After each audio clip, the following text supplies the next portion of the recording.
Je vais parler sur la construction du réel dans les termes de l'engagement avec le réel. De deux façons. Dans le travail de Salcedo, là, une angle. Vous me pardonnerez toutes mes fautes de français, ça commence à être pire tous les jours. En plus, j'ai dû traduire à la hâte mes conférences parce qu'il fallait doubler le nombre à cause de l'absence de Salcedo. Donc, vous me pardonnerez. Donc, il y a deux angles. L'une, c'est l'affect, l'engagement entre le spectateur et l'œuvre. C'est un niveau de réel qui, je crois, est important. Et la deuxième angle, c'est celle du temps. C'est un rapport avec l'acte visuel, ou alors on pourrait dire la lecture des œuvres, l'acte visuel. Et mon hypothèse sur Salcedo est qu'elle affecte le spectateur de telle façon qu'on est presque obligé de rester plus longtemps avec ses œuvres qu'on ne le ferait peut-être avec d'autres œuvres. Et c'est là que se situe son action, son activisme politique. Parce que son œuvre est une grande lamentation ou une grande mise en question de la violence. Elle est de Colombie où la violence est presque une chose quotidienne, mais ce n'est pas lié évidemment à son pays. Je vous montre là quelques images de ses œuvres et puis après on va faire un PowerPoint un peu plus précis. Salcedo consacre sa vie, son travail à la guerre, en faisant la guerre à la violence et sa stratégie de l'anonymat dont la violence se sert, à l'oubli qui en fait partie, comme sa dernière étape. Les victimes de la violence sont oubliées. Ces sculptures militent contre l'oubli en tournant des vieux meubles en site de la présence des morts.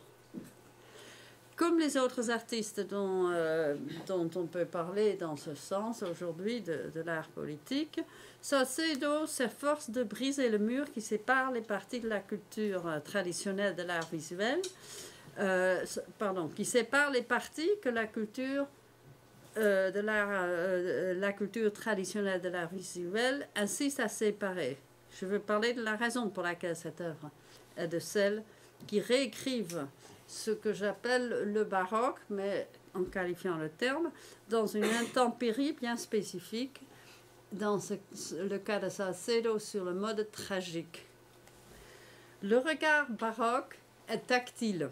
C'est un regard qui est ici sollicité et déployé pour souder le domaine public au domaine privé, en arrachant les victimes de la violence du domaine privé duquel ils avaient été violemment tirés par leur mort meurtrière. Spatialement, elle effectue ce déplacement par son usage de vieux meubles de cuisine et de chambre, comme fondement de ses sculptures. Dans le temps, elle donne aux morts une durée, une actualité durable. C'est là ma perspective sur cette œuvre, et vous n'allez voir aucune représentation de cette violence, aucune. Salcedo explore le paradoxe de l'actualité durable. Comment est-ce que l'actualité, qui n'est que le moment entre deux secondes, comment est-ce qu'elle peut être durable? La fissure entre les éléments du monde visible, les infimes mouvements de va-et-vient entre les domaines ontologiquement irréconciliables. Chez Caravage, par exemple, du mythe religieux à la dévotion qui s'ensuit, du petit monde du XVIIe siècle, des ruelles de ces villes italiennes. Et quand on voit une peinture de Caravage, on voit des gens de la rue en saint. Par exemple, là aussi, il y a un choc presque de deux mondes. Un va-et-vient qui prouve du double enjeu de la corporalité, d'une dimension temporelle, justement, qui fait durer l'actualité. Et donc, si je compare Salcedo au Caravage, c'est évidemment pas sur la base de l'aspect visuel des travaux, mais cet engagement avec une tentative de faire durer une rencontre entre deux mondes. À une époque comme la nôtre, si troublée par la violence, que peut être un art politique qui déploie la durée comme une arme et l'intersubjectivité que j'attribue spécialement au baroque comme site. C'est un art qui n'est rien sinon interactif.